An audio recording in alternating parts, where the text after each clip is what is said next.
So today is Wednesday, day 194.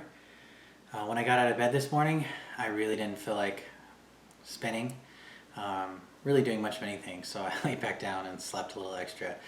My goal is to get out of bed and stretch and, chug water and then get on the bike and do 20 minutes. Like I have a whole chain of things that I want to do in the morning, but it doesn't always get done. Sometimes you really just feel too tired to do anything. And today I used that as an excuse and went back to bed, which, if I get more sleep, it's not always, it's not the end of the world. And I sometimes do make that choice. I've always believed that sleep you get is sleep you need. And so if you are truly tired, it's okay.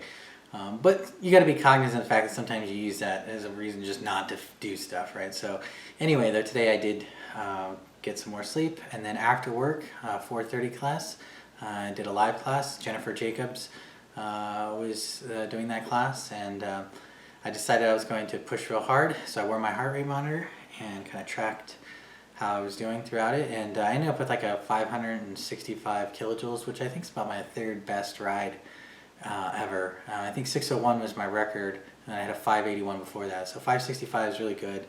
And the interesting thing was, when I used to set records like that, I would have like 30, 40 minutes in the zone 4, which is for me is like 162 to like 181 of my heart rate.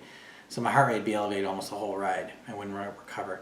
But today I only had 8 minutes in that zone. So even though I pushed it really hard, over time it gets harder and harder for me to get my heart rate elevated. I really have to push hard for extended periods of time because your body gets conditioned, your heart's getting more conditioned, so on and so forth. So to raise that heart rate, you really have to push yourself to extremes. But my legs weren't up for breaking a record.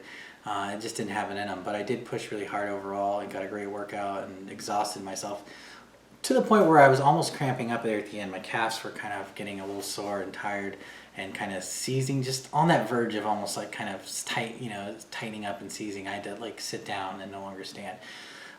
But that does happen from time to time. It usually for me is a symptom that I'm magnesium deficient from sweating so much so I made sure to go get my multivitamins and my magnesium and take that. So,